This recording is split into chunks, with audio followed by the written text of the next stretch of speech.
as well. Mhm. All right. Or in the words of Matthew McConaughey, all right, all right, all right. We're here and we're live. There's some other lines on that movie that I'm not gonna say. Anyways, hi everybody. Welcome to Friday Career Lunch Break. We are here this week with a person with a fabulous name, Erin Thompson. Always nice to So get to hang out with an Erin with my Aaron side of it, you know, so that's always right. nice to compare thoughts. Yeah, at work we have a club. It's a little club you can join. It's the Army of Errands and Errands. So it's the AA errands and the ER errands. Well, And let me ask you this, have you ever met a male ER Erin before? n- not personally, I don't think, but I have heard They exist occasionally over someone's parent, Yeah. chose that version. Yeah, well, So, here's a funny story. So, at a software company I worked at years ago that we were just talking about before we yeah. went, the person who sat right next to me was Aaron, and it was Hmm. Erin, and it was a man, and he Oh. got a new job, and he switched to a different role, and we Hmm.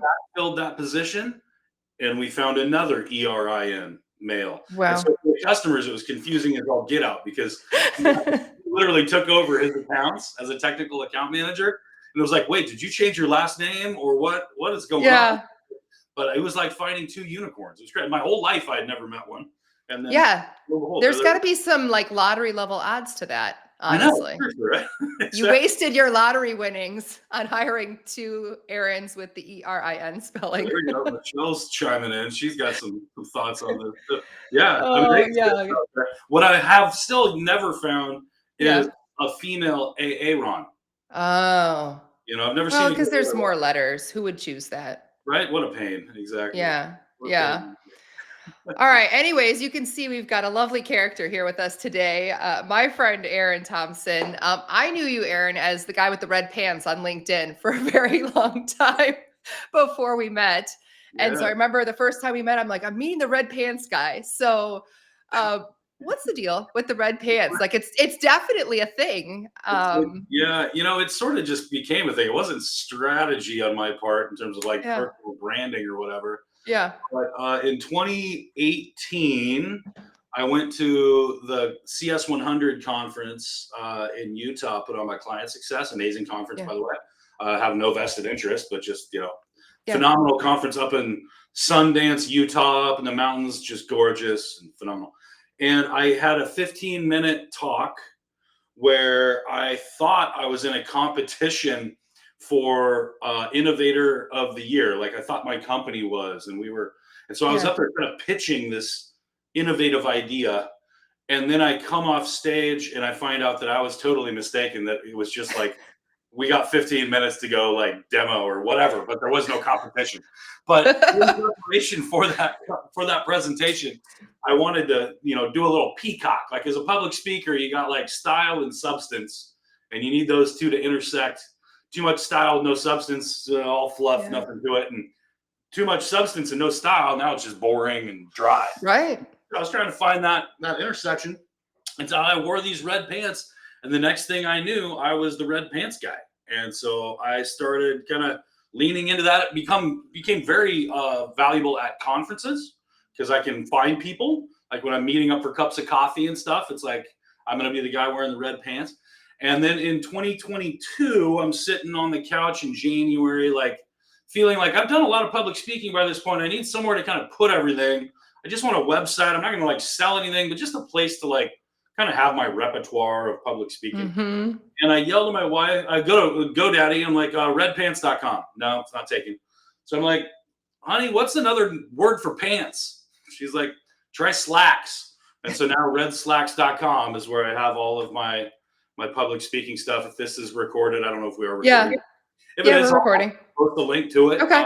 You know, and yeah, that's where I put everything. So that just kind of organically became, and now it's a really powerful way. Like I don't wear them when I'm in my home office like I am right now, but Yeah. I will be wearing them in a few months when I go to like the Pulse conference, for example, because people just kind of, if they read you, I don't know. I don't know. It's just sort I of, love it. Yeah, like you said, it makes you easy to find. And it's funny how little things like that catch and just sort of take on a life of their own. But I think Yeah. when life gives you that, you run with it, you know? It's a way for people to remember me at the very Yeah. least.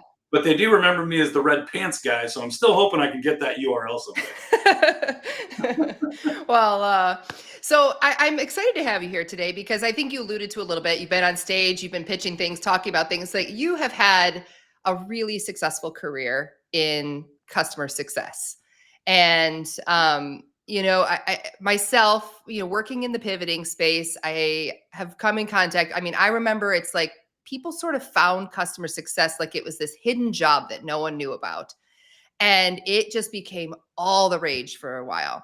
Mhm. And it was fun. It was exciting. It was kind of during pandemic time for a lot of transitioning teachers. They found that customer success was kind of this really cool blend of education and project management and a little bit of sales. And so I'm wondering if maybe you could just start out telling me a little bit about your background in customer success, what brought you to it, because it hasn't always existed as a Mhm. role, and Mhm. just how maybe you've seen the role in that industry change over time. Yeah, absolutely. Like everyone else, found customer success. To your point, Aaron, like Yeah. nobody goes to college for customer success. Like you might get a marketing degree, but you're not going to get a customer success degree. There are some tracks in some MBA programs around the country now. I actually worked with University of San Francisco and a professor there named VJ Marota to build out the CS track as part of their MBA program.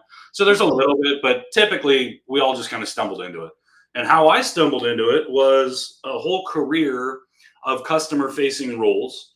My first job when I was about 15 years old was checking people into a health club and working with the customers at the front desk, all the way to taking call center phone calls at a health insurance company here in Portland, Oregon, where I'm based. Found my way into the IT department there and working with customers and became a programmer, technical account management, and then leading teams in support. And everything was always customer facing. And then in 2015, I came back from lunch and was promptly let go. And I had never saw that coming. I had never been laid off. I'd been through riffs, but I had always been on like the end of it that that didn't have the short end of the stick or whatever. And so I was like, I don't know what I'm going to do next. People have told me for years, like, you should be in sales. And I'm like, I don't really want to start over. I was like 36. Was I 36 at this point with a 4-year-old, something like that? Yeah. Didn't really Yeah. want to, work my way up the sales ladder. And so I was looking around for roles here in Portland in SaaS companies. And I found a struggling startup that was hiring a head of customer success to fix the churn problem. I'm sure many people out there have probably heard such a goal or been hired on to fix such a problem. And so I got that job with all that extensive support background. I went in and I was able to interview for the job, and I got it. So I came in on day one as the head of customer success. I was tasked with taking a 40% year over year churn rate and in 12 months getting it under 10%. And if I could do that, I would get a bonus. And if I couldn't, I'd get fired. That was kind of the deal. I'm like, all right, I'll take on the challenge. I get there for day one. I pulled out my laptop, and the first thing I did as the head of CS is I went to Google and I typed in, what is customer success? Wait, we gotta underline that and like star this for a minute because everybody believes that everyone else has it figured out. Yeah. And this is it, right? Like, now that I'm the head of this thing, I better no, I think I know what it is, but Figure out what I'm doing here. let me just double check, right? Lo and behold, I was wrong. I just thought it was like support 2.0 or account management on steroids or something. And no, I found the industry, I found the books, I found the conferences and the technology players, I found communities and networks of people, and I just started studying this thing like I had never studied anything in my career. And what I learned was all of those jobs, all the way back to being the front desk at a health club, applied. Everything I had done my whole career applied to this role of customer success manager or head of CS, or just in this industry of CS. And what I also learned was the people who are attracted to it, not all of them, but most of them are people. They like to help people. That's why they're in it. They like solving problems. And so they were very open to a stranger hitting them up on LinkedIn and being like, hey, can I get 15 minutes on your calendar? I'm building out a health score and I've never done it before. Would you mind just talking with me for 15 minutes about it? And I did that. And I really was able to network that way and use social media, use LinkedIn specifically to connect with people and start building up the strategy.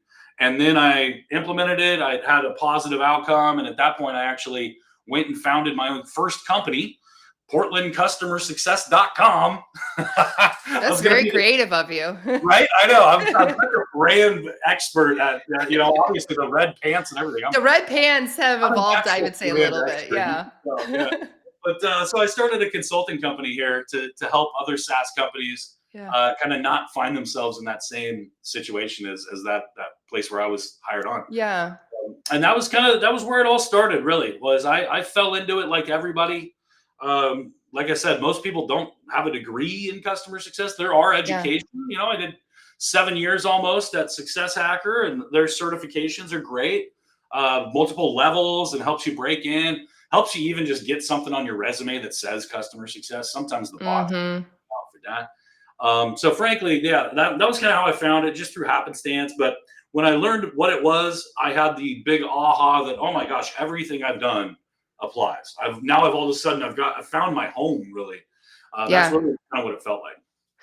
So let's segue right into that. Like, what is customer success? Because I realize some people might be listening to this and maybe they do have that understanding, but I oftentimes find that people in the early days of exploring, what could I do next? If I want to make a career change, they oftentimes mush together customer support or customer service and customer success.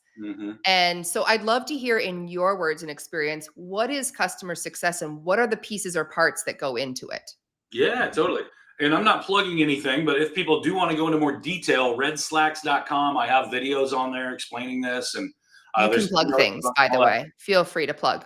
Okay. Well, I'll plug is something different. That's where I'm working now. And, that we can talk about that later. But on that site, I've got more, because I've been asked this question for going on 10 years now. It was about 2015 when I kind of stumbled into this thing. So let's see. Let's start with the support versus success. What's the difference? Customer support by nature is reactive and tactical. The phone rings, the inbound ticket comes in, the customer contacts me with a problem, and so I'm reacting to that. And how I fix it is going to be very tactical. I'm going to go through and have some, troubleshooting and whatever, and get all the way down to the root cause analysis, maybe if it's big enough and what have you. And so at its core, I'm reacting to something that's happened that I didn't plan for. Versus customer success is proactive and strategic. So if I'm proactively reaching out to my customer as opposed to reactively answering the phone when it rings. Now, support is super important, right? If I put in a ticket, I want to know that you got my ticket and what the progress is and when estimated fix and all that stuff, right? That's important. If I call you, I want you to answer the phone. I want you to fix my problem. But that in itself is never success for your customers. That's not why they bought your thing. Whatever the thing is that you sell, it wasn't because you have great support. It's because the thing solves a problem, some return on investment or some challenge that it's an outcome, is what we call those, customer outcomes, desired outcomes. And those come down to either pains to relieve or gains to achieve. It's one or the other. So I got some compliance thing I got to have a solution for, and you're one of many vendors to help me do that. Or I want to get bigger, faster, stronger at a certain activity, and you help me be more efficient. So those are the outcomes that your customers are looking to solve. That's never solved in support. It is solved in success. Think about it this way. A good analogy is Netflix. When I go into Netflix and search for what I want to watch, and it returns it's either there, they have it or they don't or whatever. That's customer support. Netflix reacting to my input. When I go on to Netflix and it recommends what I'm going to want to watch, that's Netflix doing customer success. Proactively, strategically providing me an outcome that it thinks I may want based on all the other outcomes that I've done, all the other stuff I've watched, all the usage of their product. They pay attention to it down to the minute, millisecond. Like millisecond or something. Yeah, right. Yeah. Like down to the absolute detail. Yeah. And then they use that in their algorithms to recommend what you're going to want to watch next. That's customer success in a nutshell, if you will. And so that's the support versus success kind of difference, reactive and tactical. And support rolls up to success, but it's in itself, it's actually a different discipline. And then there's the question, well, what's the difference between success and account management? Account management's been around forever. It's a post-sale relationship management strategy and role. Where does CS stop and AM start, and vice versa? And when I look at that, how I define the differences is you look at the title, literally, account manager versus customer success manager. And so if I'm an account manager, my job is to manage the account. I typically have a quota of growth of that account or my set of accounts that I am expected to hit. When I hit those, I get a bonus and everything's great. When I don't, maybe I get in trouble, but it's about managing the account and the account growth. If the person I'm working with on the other side isn't helping me in that regard by way of introductions and open to conversations about cross-sell, upsell, etc., I have some carte blanche to go above them, around them, and through them, because my job is to grow the account at the end of the day. Versus a customer success manager's job is to manage whatever success is to you as a customer. And so then the question is, well, how do you define what success is? And luckily, there's a very clear definition, and it's well documented out there. The customer's definition of success, or CS, equals the customer's desired outcome, CO, plus the customer's desired experience, CX. So in other words, help me achieve that goal that I was talking about earlier and do it how I want you to do it in terms of experience. Customer experience is all about the journey. Customer success is all about the destination. Did I achieve the outcome? You put those two together and you have my definition of whatever success is to me in terms of my relationship with you. And so what you do is define that literally in those terms. You then deliver that to me, for me, with me through my contract, and then you demonstrate to me that you have done so. Make it stupidly obvious the value that you get from my products and services, and that's when the renewal becomes this repeatable, predictable part of the life cycle, instead of it being, hey, 90 days, out from renewal, let's talk, and like account save plays and all of that. So I know that was a long answer to a pretty short question, but that's really kind of how it breaks down: proactive, strategic, and managing whatever success is to that human, to that customer. It's a really good explanation, and I think it's important that folks understand that, because it does sort of all mush and meld together. If you're not super familiar with it, it's hard to take it apart. And I see a lot of misconceptions when I talk with an early stage pivoter who's like, I'm thinking about this. And, one of the things that I notice that they often maybe don't have enough understanding around is that I'll say, customer success kind of is sales junior in a way. It has a lot of the same elements of sales. You're working directly with the customer. Oftentimes you are focused on not only retention, but you're focused sometimes on getting them to adopt additional features or capabilities within the account. You might be measured that way depending on the organization you're in. And so it's interesting to see that, so many people look at customer success, they don't have a clear understanding of it. But as you talk about it, what I found is that so many times educators who are scared of sales gravitate towards customer success, and it has a lot of the same essence, I guess I would say, but it's just sort of packaged a little differently. And I think customer success feels more relationship focused, more quality and enrichment, and like getting in there and really making, like you said, the experience great for someone. Yeah. And really, frankly, if you're a good salesperson, you should be doing that too.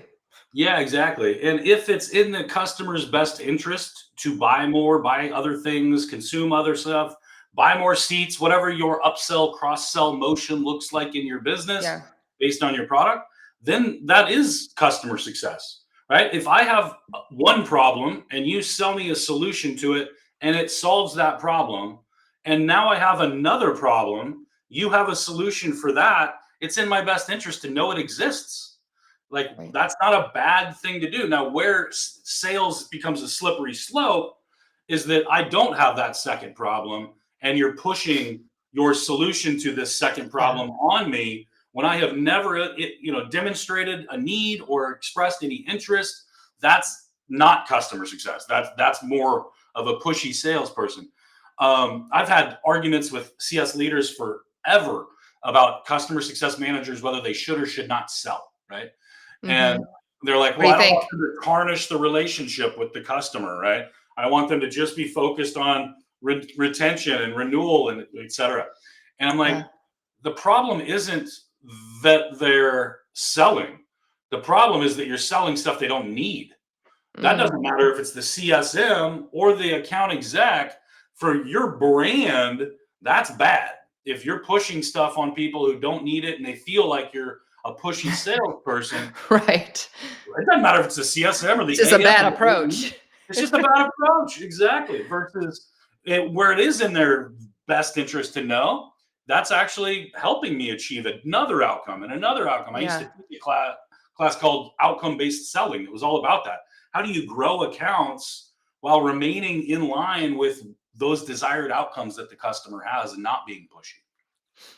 How, in your experience, what's the best? Because oftentimes, right, in sales, and I would say the team that I lead right now it probably should be called a customer success team, um, because we are really focused more on once the customer exists with us, how do we really understand their goals, what matters, and what that experience looks like to help bring them solutions that make life better, easier, smoother, all those things. So it's really about education. It isn't about hawking product at Mm-hmm. somebody sort of in a tone deaf way. But we've always said in sales, people do what you incentivize them to do. Right. Mm-hmm. So in sales, if I say you got to go out and hit this quota, well, they're going to do whatever they have to do to go hit that quota. And Yeah. so when you look at customer success, I'm curious in your experience as a leader, what are the right metrics? Like what's the right way to measure someone in customer success to ensure that they're doing the right things and they're providing solutions and they're helping, make that a better experience for the customer, but they're also um, doing that in an aligned way that Mm-hmm. isn't sort of misinformed or driven by the wrong things. I don't know how else Mm-hmm. to say Yeah. that. Yeah. So I look at it like this. If you can't measure it, you can't prove it. And if you can't prove it, I ain't going to believe you. And so when we Yeah. talk about outcomes, what this is cost savings, time savings, gained efficiencies, whatever your value proposition is of your products and services. We need to be able to measure our impact on that outcome. If we can't, you can never prove to me that you were the reason that I saved 100 hours of work this year, right? Like, I'm just not going to believe it. For example, Spotify does the Wrapped campaign at the end of the year. That is value demonstration at massive scale to all of their subscribers. Because had someone told me how many hours of The Killers, for example, my favorite band, how many hours of their music in a given year I listened to, I'd have been like, that's BS. There's no way. Like back in my day, I had a 6-disc CD changer in the trunk of my Volkswagen Jetta. And I had, Pearl Jam and Soundgarden and whatever. I had no idea how much I listened to one versus the other. There was no way for them to know. It was on premise, product era music.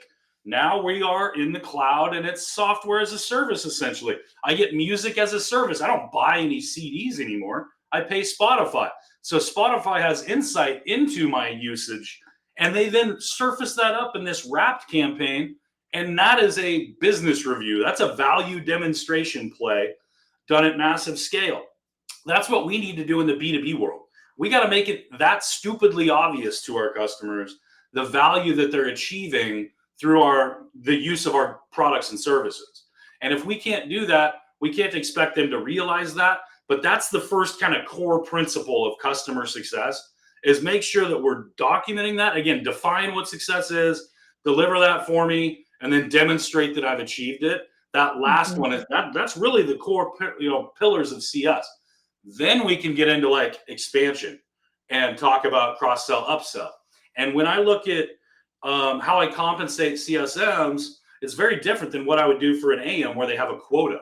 And if they hit it, they get the bonus. And if they don't, they get in trouble or whatever. A CSM, I still want them to get a spiff or a variable compensation when they identify opportunities that then convert to expansion deals with the customer. I want them to be seeking those out. But what I don't want is for them to have a quota of how much they are expected to hit. When they Yeah. do, it's just extra variable on top. But there is no expectation. Their expectation as a CSM, for me, is around that outcome, the value realization. Did you get your customer to agree that, yes, you saved me 100 hours of work this year? Or, yes, I listened to 10,000 minutes of the Killers last year, right? Is that your real number?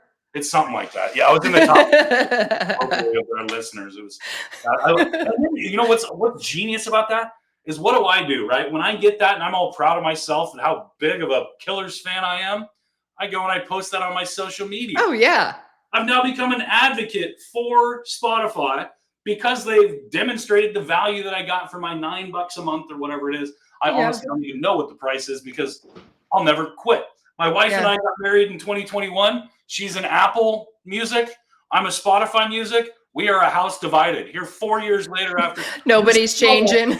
We're not going to, no. Yeah, we're not changing. I'm like, I'm not rebuilding all of my lists. No, you can't. You can't. There's a point where you're just committed, and that's your service. I mean, it sends me emails about like concerts that are in my area based on my listing habits and their product. Like, it's transcended this electronic relationship and taken me into the real world analog. Like it's I amazing. love that. I love that too. I found that recently. Like, this has nothing to do with the conversation, but when you're in Spotify, now we're going to talk about Spotify for a minute. I love that as you're listening to a song, you can swipe up and it'll tell you like, here are concerts that are going to be happening coming up in your area. And I'm like, this is so great because, you probably never would have crossed paths with that information any other way. So here you are, and it's catching you in the right venue. And it's like, I'd love to see them live. And so now it's taking your digital relationship and putting it back into the real world again and cross-selling basically for a concert ticket. I've done that. I've looked through the Spotify and bought the ticket, and I know they get some kickback from the ticket vendors. It's genius. Yes, and it makes a great customer experience. It's like that. They do an amazing job. A lot of B2B companies can learn a lot of insights if they would look at what social media platforms do in terms of customer success. Netflix and Spotify, there's some articles on Red Slacks about that stuff too, because there's just like example after example of how to do customer success at massive scale. And, we act like, in the B2B world, like it has to be these human to human high touch interactions, blah, blah, blah. Maybe it does, but most of the time it doesn't. And well, then how would I ever, how could I ever have such a good customer experience? Like, start looking at what you do as a consumer. Like, why do you go to the same coffee shop every day? You can get coffee anywhere. That is a completely commoditized product, but you pick the same one every day for some reason. And maybe it's because it's on your bus line. Maybe it's because it's got a big parking lot and it's easy to get in and out of. It's down the street from your house. That's all customer experience. The outcome you want is a cup of coffee. You could have gotten that in your Keurig in your kitchen, but you chose to go because the experience is better and maybe the product's better too. Maybe the coffee tastes better, whatever. But anyway, I digress. I mean, I'm all over the place here, Erin. We went down a path, didn't we? We went on a journey. We talked about coffee and pants and the Killers and Spotify. Customer success is everywhere. We just don't think about it. Every day we as consumers are making decisions based on desired outcome and desired experience. Like, here's another example. Comcast. I hope nobody out there loves Comcast or works at Comcast, because I can't. They might work there, but I was like, who loves them? Yeah. I mean, I've run into that before. There are people who do. Yeah. They are the only high-speed internet provider in my home where I sit and work and everything. Yeah. And so I pay them on auto pay every month because that's the only way for me to achieve the desired outcome of high-speed internet. However, my experience with them has been so poor that if there's ever any competition on the outcome, if Fios gets run in here, or I got, any other high-speed internet, like fiber, whatever, I will explore it because the experience has been so lousy. You don't have to worry about customer experience if there's no competition on the desired outcome. Taxi cabs and Uber, another example. Yeah. Same exact outcome, better experience, decimates the industry. Netflix and Blockbuster, same thing. Netflix 1.0, they were mailing DVDs. There was no streaming and all that stuff. Technology wasn't there yet.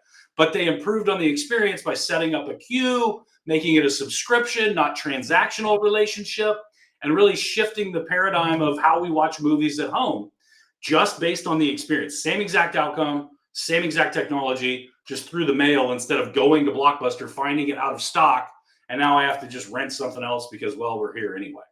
So there's Yeah. example after example after example in our daily activity, daily behavior, that unless you're weird like me, you don't see the world in this formula of desired outcomes plus desired experience. Everybody's sitting in on this LinkedIn Live. They've got some outcome they're hoping to achieve, right? They're Right. spending time with us, and there must be something they're looking to learn something or be entertained, whatever. And then Yeah. there's an experience, right? And like, hopefully it's entertaining. Hopefully that keeps them engaged, and they get what they want and how they want it. Like we do it every Well, week. it's like you teed me up to say, for those who are tuned in right now, if you'd like to ask a question, please throw it in the comments of the live here. We can certainly answer questions live. I think that's really great when people want to ask something that's on their mind, that's relevant to what they're doing right now. And we've got an expert like yourself here. Why not? Why not tap into it? But tell me a little bit about, you've been a hiring manager, you've looked at resumes, you've done the whole thing. I mean, I work in that space all the time, both as a hiring manager myself and then working in my coaching practice.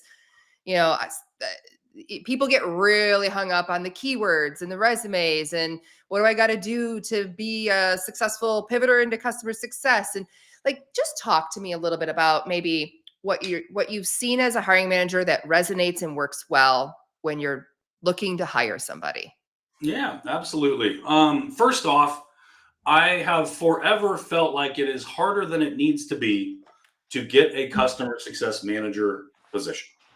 I think that the bots, if you don't have the word customer success, the bots aren't smart enough to know that account management and CS are about 90% the same. Customer service and customer support, a lot of overlap with customer success. Like there's nuances, there's differences. I talked about reactive and proactive, but at the end of the day, it's that relationship and helping solve challenges and helping customers, et cetera. And so unfortunately, a lot of people just get screened out for another. And so that's where it becomes like, how do I translate my Mhm. CV into this world? And services like yourself, Erin, would perfect place to go figure that out. But that's the first step. You really have to do that, especially if you're Yeah. just applying cold. And most of the time in my career, I've never gotten a job applying cold. Like every job I've Yeah. gotten has been an intro or referral Same. or some way in. Like that's just unfortunately that's the name of the game.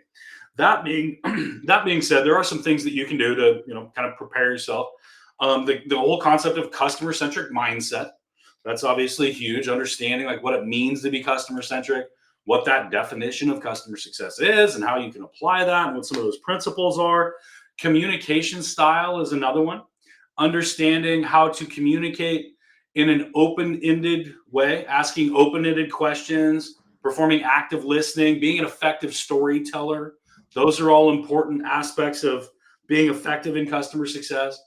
As we move into the future, it has the relationship component to it, but more and more CS is moving into the AI, data driven decision making, and really understanding how you can leverage this new frontier of generative AI. There's three types of prevalent AI today. Generative AI, so chat GPTs, they help Mhm. me build things, generate things. So that's easy to remember. The next one, agentic AI. That's when you have like the co-pilots and that's your agent helping you do things, not build things, but do things. That's agentic AI. And then you've got applied AI, which is AI that does one thing and it gets better and better and better at it all day long. That's what sturdy AI, where I now work, is. We're an applied AI model, and I can talk more about that. But understanding what's out there and kind of how those play in. And then finally, if I'm going to try to get into customer success is a non-technical role that exists in a technical environment. It's not, you don't typically have to debug code and understand how to write Java. but you do need to understand technology well enough. But most importantly, you need to understand the domain in which the technology sells and plays and solves problems. That's Okay. what I want.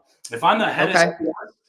if my technology, so I did a webinar for educators, for example, Yeah. on a couple years ago, again on Red Slacks, about how to pivot from being a teacher into customer success and what are some of the overlaps and stuff.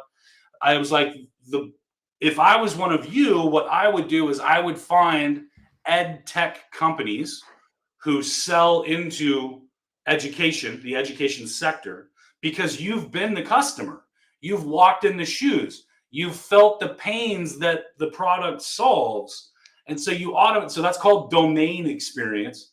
And I want to find people who have domain experience more than people who have been in customer success per se, because I can teach how to do business reviews and success planning and Mm-hmm. communicating consultatively and kind of the blocking and tackling of customer success management. I can teach that. What I can't teach is what it's like to be a teacher. I've never been a teacher. I've never walked in those shoes. When I had that head of CS job that I talked about earlier, and I fixed that churn problem, one thing I had to learn very quickly was what is it like to be an e-commerce business owner? Because that's who we sold to. I had never built a website. I had never built an e-com site. I had never sold anything online. I didn't know the different technology players like Magento and Shopify and all that stuff. I didn't know any of that stuff. And so I had to ramp up real quickly to try to understand what it's like to be my customer. And so if I give anybody one piece of advice on how to pivot into CS and technology in general, it's to find the players that sell into what you already know, so that you've at least got that bedrock of the domain experience. Yeah, I love that actually, and it's one other thing that I think folks could look at as well when they're thinking about pivoting into something is also where you have, maybe not that you've had interest. So I mean, we use the transitioning or the experience. We have the transitioning teacher example and ed tech, right? So it's like you get that, you've been the teacher. There's also this piece, like for instance, I had someone successfully move into the pet industry. So there was a tech product for pets.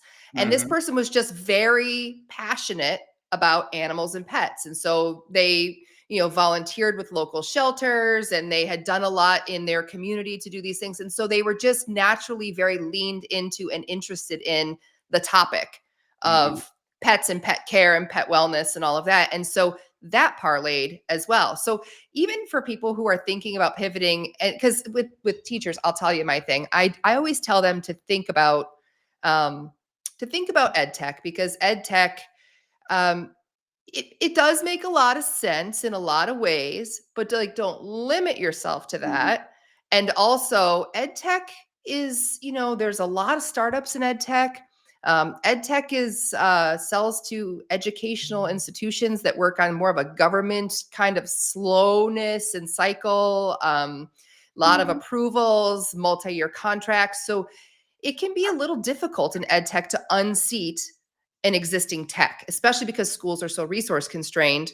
Yeah. And the process they would have to go through to move from software A to software B could just be without or outside of their scope of, we don't have the personnel to manage that. Mm-hmm. So it's easier to just stay where we're at. Kind of like Yeah. your Comcast example, right? Yeah. Is you just sort of stay because it's the only option, or it's just like too hard to leave. Yeah. But I love the idea of looking into areas or disciplines where either you have shared experience or interest or passion, or maybe volunteer work. And Yeah. I think that that's a really neat way, wellness, beauty, these can all be things where you could find a customer success role that leans into something that you're interested in your own life. Yeah, 100%. I think that plays into the experience, like if I like something like pets, for example, and I'm volunteering, like I have experience, it's just not career experience. What Yeah. I want to understand about that pet tech, I'll call it, is how do Yeah. they get the dogs to use the app?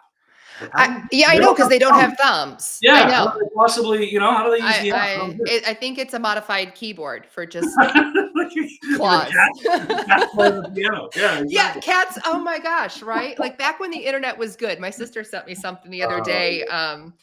Which one? What? Oh, it's the kittens inspired by kittens. It's the little girl who reads the book about the kittens. And my Uh-huh. sister was like, back when the internet was good, Yes. like the Called cat tips original. and stuff. Yeah, Yeah. the original stuff that we used to turn to on the internet.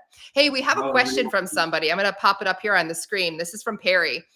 And he asked it in a slightly longer format, but essentially, the wave of government employees. So the longer question, I can see it here, is that in 2020, a lot of teachers made the move away from education and many chose customer success.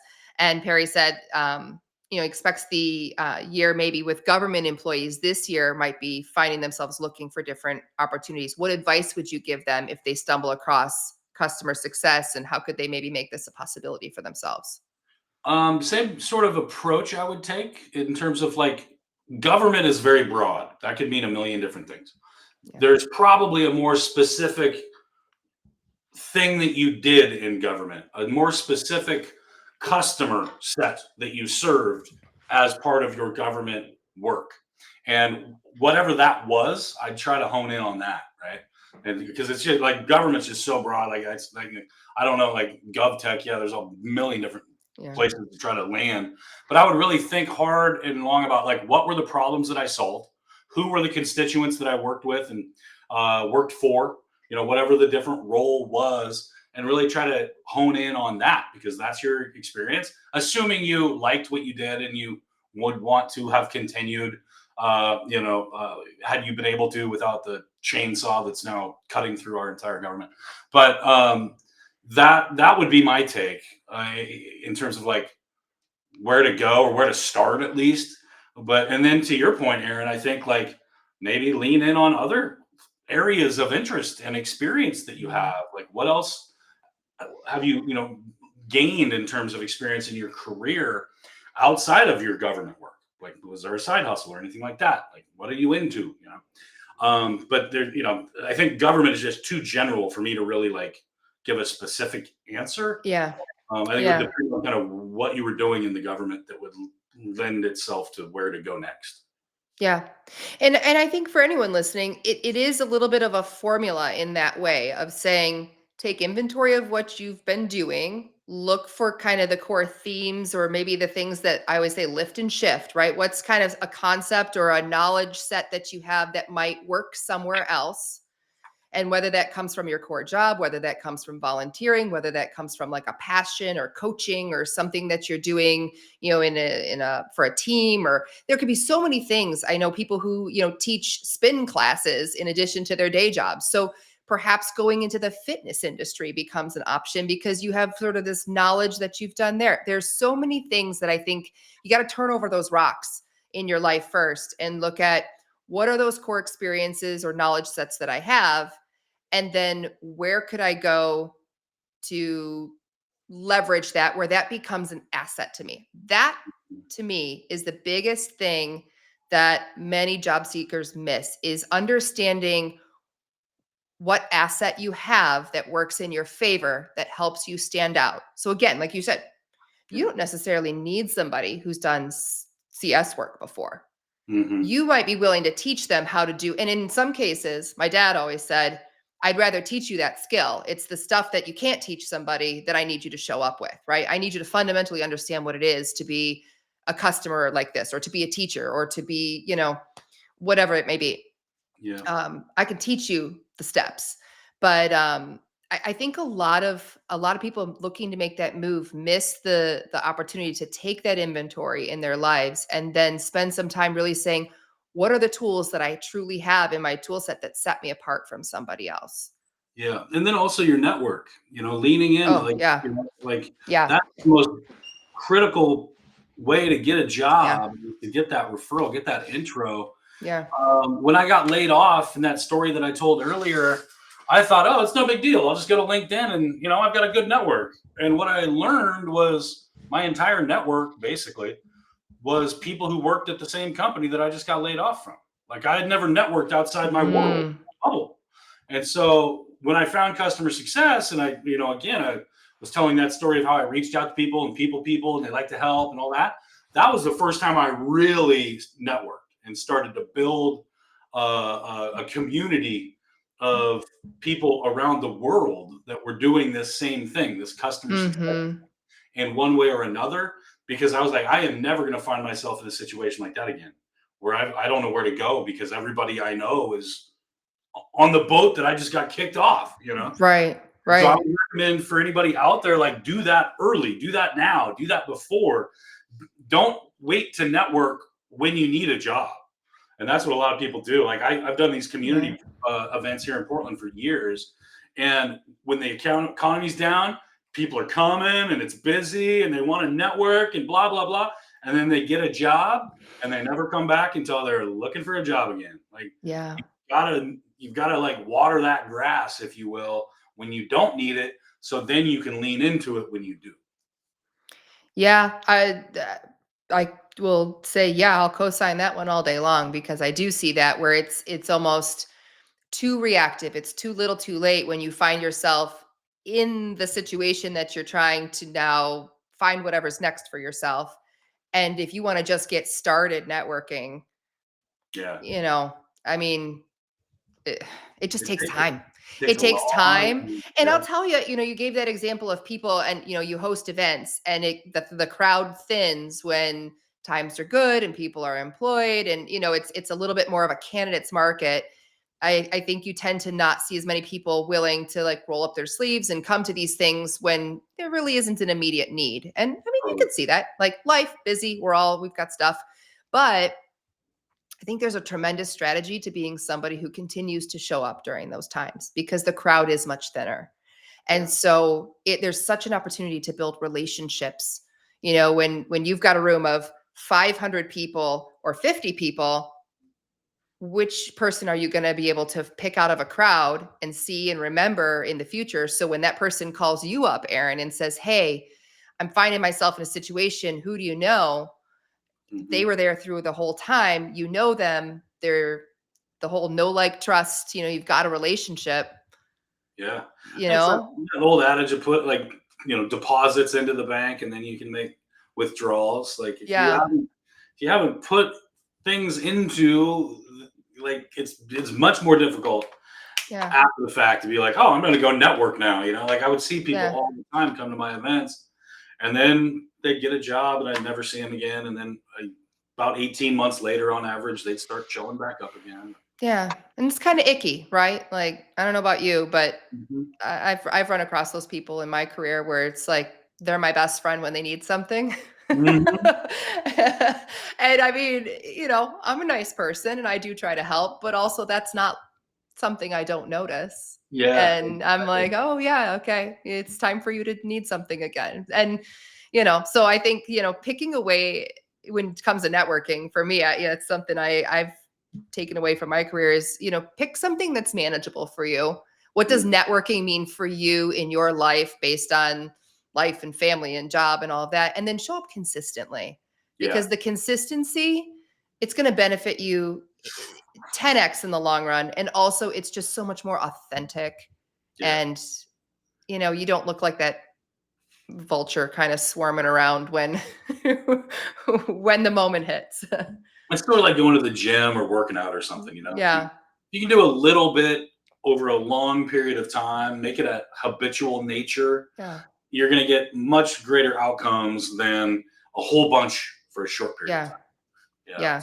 Yeah. Same sort of thing. And you're investing, and not everybody's extroverted, not everybody has time after work, but there's way even online, even joining some LinkedIn. community things on Yeah. LinkedIn. Like there's a bunch of different ways you can connect with people. Yeah. Yeah. I've got a friend in Michigan here, former teacher, who moved into sales, coming over to hang out and talk about, career and life and stuff. We met on LinkedIn. Oh And yeah. like we brunch, she's coming to my house. Like networking on LinkedIn is a real thing. And it doesn't always mean physically you're gonna, be in the same place as one another because, distance and all that kind of stuff. But I just love LinkedIn for that. Like you and I met this way. There's such a equalizer and Hmm. it gives you such accessibility to people. And there are a lot of people out there who like to help, who will give a piece of quick advice. If you join in their conversation, they will help you. And Yeah. so, You know, That's what I I would love, say. Yeah, exactly. Like, don't be shy. Be yeah, respectful, and yeah, don't have any expectations. yeah, But like, you might be surprised, especially in customer success, how willing people are to give you 15 minutes or a half an hour. yeah, But when you get it, you got to be prepared and you better be ready. Like, I try to pay it forward, and I'm very impressed when someone cold calls for, can I pick your brain? I get that all the time. mm, And I try to say yes to all of them.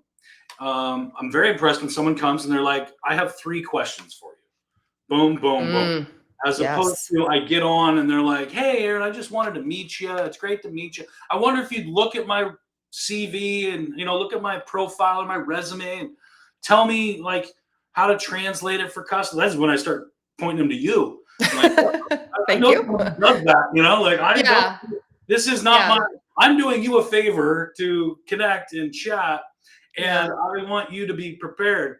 And so, and that was the other thing, is I'd only ask for 15 minutes on people's calendars back in the day. yeah, And I would come, like, literally, I am building a health score. I see you are a customer success consultant. I assume you've built health scores in the past. Could I possibly get 15 minutes on your calendar to tell you what I'm doing and have you tell me what's right, wrong, or otherwise? There's a woman named Anjanette Hill Mendoza who was a consultant back then. She's now a CCO. She's been in CS longer than I have. She was amazing. I came with, here's what I'm doing. Oh, no, you want to add this, this, this, and this. I wouldn't worry about that input as much. And boom, boom, boom. Thank you. 15 minutes later, I had my health score stuff figured out. Right? Like, there's yeah, a lot of Arit Ezips down in SF. She was amazing. There's a lot of people out there that want to help, especially in the CS industry. But it's a matter of make it, come prepared. Come yeah, yeah, make it valuable for you so they feel like it's valuable for them. yeah, for sure. I don't know how it's possible. Technically, we have 5 minutes left right now. Um, It's because I can talk about. well, yeah, I guess both of us. We've just been yapping away about everything. Tell me this: like, if somebody were to come to you and want 15 minutes of your time, what are some questions that they should be asking you? Or if somebody's thinking about CS or the CS market right now, or just anything that like would be a smart question to ask someone like yourself, what are the questions that someone should be asking right now? Well, it's going to depend on what their goal is. If they're Yeah, yes and they're looking to, and they're like a player coach like I was, and they need help on some like strategic yeah, stuff or whatever, versus like I'm trying to pivot into CS and here's my background or whatever. But I would say, first and foremost, if you have questions about customer success management, make sure you've read a book about customer success management. what's a good book to read?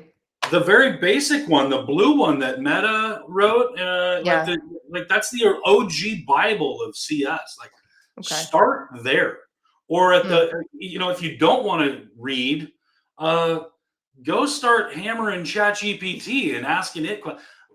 Google like something, but like have an right. understanding of what customer success is. And I'm just amazed. Like, CCO 2.0 is another good one I read years ago. It's by Jeannie Bliss. She Okay. pioneered the chief customer officer role. It was kind of her idea, and she wrote some books about like what a CCO does. I'd recommend reading that because that plays right in with CS. There's so much out Yeah. there now. There's a lot of different books, but I'm amazed at how many people just haven't done any homework. You And it know, comes across as lazy. I'm just going to say it. it Like you show does. up to talking with somebody and you think you're going to build this relationship of, oh, I'm sitting down with Erin Thompson and he's somebody in this CS world. And then you show up and you go, what is CS? Yeah, And it's like, Google that yeah, first, because that's like a level one question that you could just about trip over the answer to. yeah, exactly. And and think strategically. Like, there's a lot of different sort of insights there, but Yeah. especially in this day and age of the GPTs of the world, whatnot. Right. Like, go Go educate yourself. GPT that before you. Yeah, do some prep. I mean, even for this call, I've got all of this, Yeah. and then it bled into there. Like, Yeah. I spent a half an hour before we hopped on Yeah. here, so I had some thoughts front of mind to be able to hopefully All right, share. tell me some of the thoughts you want to share because I want to get those out there. Well, I mean, we're out of time I now, I know, I know, but but there's different skills involved. I mean, that's like the cross departmental collaboration. That's a big piece of being in CS, being able to work across the organization. Data driven, we talked about.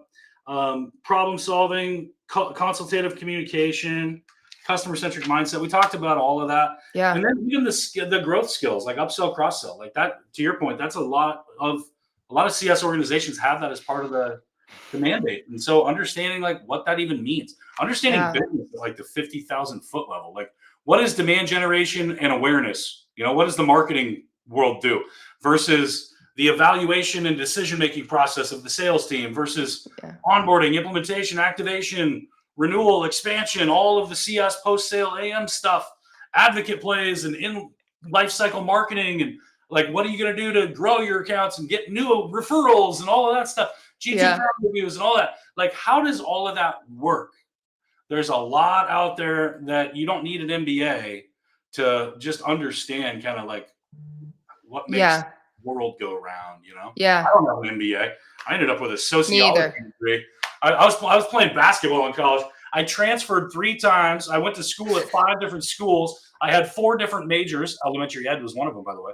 Mine too. I majored in elementary for a while. I didn't grad. Yeah, I was an elementary ed major until they sent me to an elementary school to do a half day, and I swear I was going to kill them. I was like, I know. I can't like, stand these kids.